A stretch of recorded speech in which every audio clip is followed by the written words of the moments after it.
Okay, moving on to the Logitech G933 wireless headset. Logitech is based out of Switzerland, I believe. Yep. So, you know, they've got a reputation for good quality materials and equipment. They have made some bad things once in a while. I'm not a complete Logitech fanboy, but I have owned a lot of their mice and a few keyboards over the years, and I cannot say that there's any huge problems with them on a consistent basis. In fact, I'd say consistently they've been pretty good quality with a few exceptions. Yeah, good design on the headphones overall. I think they look a little bit nerdy and geeky. I mean, you're not going to really want to wear these probably in public. Hate to say that, but they definitely look, you know, like a computer gamer device. That being said, the comfort, well, actually, let's start with setup experience. So the wireless transmitter is just encased in, oh, took the battery side out. That's actually another nice feature though, is you can replace the battery on this, even though it's not hot swappable. It does give you a nice just magnetic panel to take off there. But the transmitter can be stored in the side here. Still got it plugged into my computer, which is nice if you're taking these on the road at on a regular basis. They've got some buttons on the side, volume key here. You can reprogram all these buttons. One nice usage of these buttons is because they're wireless headphones, you may be wandering around the house while you're chatting with people. Well, if you have push to talk, you can do that with these headphones. You can program one of these G keys to be your push to talk key and be able to do that away from your computer. That's actually a really huge, nice feature that I wish other headsets would include. At least one button you could reprogram for push to talk, right? If you're still using Ventrilo or Mumble or something like that, you know, that's a big deal, especially when you're away from the computer.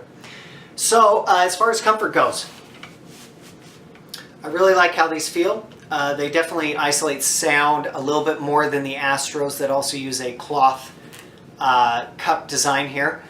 I do like the material they use. It's more of a microfiber design, and it really feels nice on your head.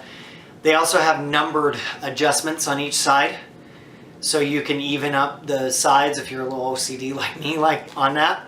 I like how big the cup design is. These really didn't feel bad on my ears at all. Didn't pinch anything off. There is a very controversial thing with this headset, and I'll try to show you right now. If I lean back enough, they'll fall off my head.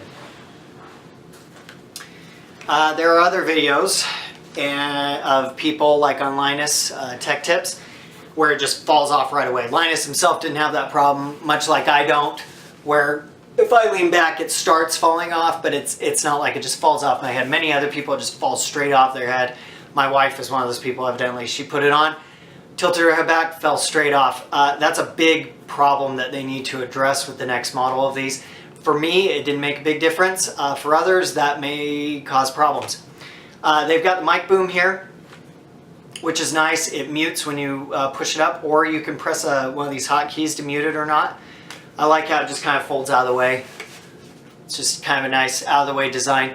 It also has a red LED on it that's easily, that you can easily see and know if you're muted or not, which is good to try to avoid some embarrassing situations in guild chat, right? Yeah, it felt really nice. It felt a little itchy after a while sometimes. Might have just been my facial hair, but you know, after really, really long gaming sessions, it felt a little itchy, but overall the comfort was really good on these. Music, sound quality, everything was really good out of the box. I didn't have any problems with it. Felt like there was a good balance between the bass and treble. These are not audiophile headphones, and I hope I don't have to keep saying that to people. If you're buying wireless gaming headphones for an audiophile experience, you're looking in the wrong market. It's not what it's for. It's for playing games and being able to get away from your computer, you know, get a snack or something and still listen to chat while you're playing a MMO or MOBA or whatever, and you know, make sure that you're still part of things. So that's the purpose of them. I hope they do eventually get to audiophile quality, but right now they're just not, and I don't think it's really fair to hold them to that standard. They do have good sound though, and I really like the sound on these. The max volume is a little bit concerning on this. depending on the source material, I was able to turn these to 100% without problem. That's a little concerning because you could definitely get some things that are just too quiet on the source material, and then these are not going to be able to compensate for that. So keep that in mind. The wireless range was really good on these. In fact, there was only one other set of headphones that beat these. You just plug it in and go. It uses 2.4 gigahertz. I didn't have to adjust anything on my router.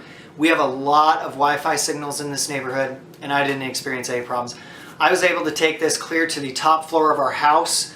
You know, we have a 3-floor house. The computer's in the basement, so it's able to go through 2 floors vertically and kitty corner without problems. I was able to even go outside and take out the garbage with getting intermittent signal, but enough that I could tell what was going on or still listen to what I was doing. So it's pretty good. I was pretty impressed with that. Could do so. The only reason I could say it could be improved is because one of the other brands did a little bit better job, so maybe Logitech will improve that in the future as well. I mentioned before that the head adjustments are good, they're numbered.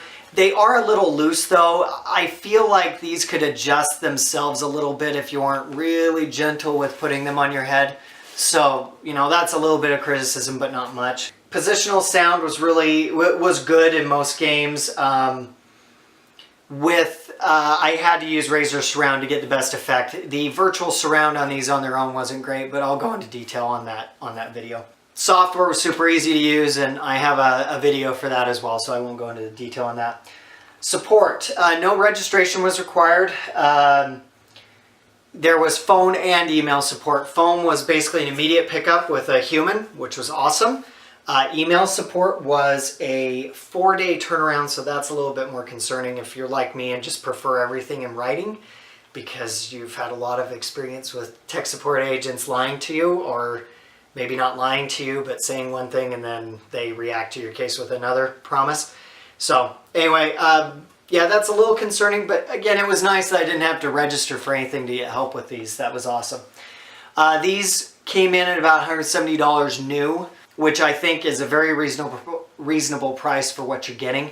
The battery life was awesome on these. It took about 3 to 4 hours to charge these on a USB port, and I got about 13 hours of gaming time out of these. With the lights off, I should specify. There are LED lights on this. I don't care about those because they're facing the wall behind you, so I don't know who would care about those, and they do take more battery life. So without the LED on, about 12-13 hours battery life, awesome. That's exactly where I want something like this. You know, easy 2 days of gaming for me with charging, so that's fine. Yep. All right, so the good. I love the hotkeys. The stereo sound is really well defined on these. Like the right and left channel were really distinct and easy to determine. That is really nice with positional audio and just gaming with things that aren't surround. The bass was good. I liked a nice crisp bass. Something about the way Logitech did their sound profile on this on default was awesome. I didn't mess with the EQ settings at all for me. Battery life is really good. Micro USB is how you charge these, which is what your cell phone probably uses. Super portable with the compartment to carry the receiver. So it also has a 3.5 millimeter jack on the bottom here that you can plug into regular, you know, like your phone, things like that. It was awesome. Actually, the receiver also has a 3.5 millimeter jack, and I use that on my TV to listen to my Xbox with these. So while these don't have official console support in a lot of ways, I think actually they do have a USB driver for PlayStation 4, but don't quote me on that. They do have unofficial support through RCA jacks and that 3.5 millimeter plug, so that's pretty nice. Couldn't get the 3.5 millimeter on my computer working without a weird buzzing sound on that receiver. I don't know why, because other headphones don't have a buzzing sound, so that's a concern. Bass gets really mushy if you really try to boost it. So out of the box, I think these have decent bass, but if you try to boost it up, if you really are a bass head and just love that powerful bass, if you try to turn it up past default, it gets real mushy real quick. So just keep that in mind. This doesn't have as many input options as the Astro or the SteelSeries headset. That's a downside. And you need an adapter to use it on the Xbox, you know, the 3.5 millimeter. The Xbox Chat, I think, also needs an adapter, and I'm not sure if this has that, so that's a downside as well. So overall, though, I give these a 3 out of 4. I think these are very solid buy if you need a good, solid headset for your computer gaming needs and voice chat needs on your computer. It's not the perfect headset, but I think it really ticks a lot of those important boxes for a lot of people. Really, the only downsides in my mind are that slipping off your head part, and the lack of some of the input options of some of the other options out there, as well as it could use a little bit of a boost on wireless, but this was really, really good. So I just say that because I happen to encounter something better. Okay, so let's wrap up this review. First of all, if you've gotten this far and actually watched the entire video, thank you for doing it. I hope that this review has been helpful for some of you, that it's given you the information you need. This is my first time doing a YouTube tech review, so I don't really know what I'm doing. There's a lot of stuff I could probably improve, so please leave some constructive feedback. I don't know if you like this. You know, sometimes I'm on script with a tablet. Many times I'm off script. You know, let me know which style you like better. If you think I just ramble too much, things like that, you know. Let me know. I'd love to improve, and maybe nobody really likes this review style, and that's fine. You know, I just wanted to experiment and see if this is useful for other people, you know, and go from there. Thank you for watching.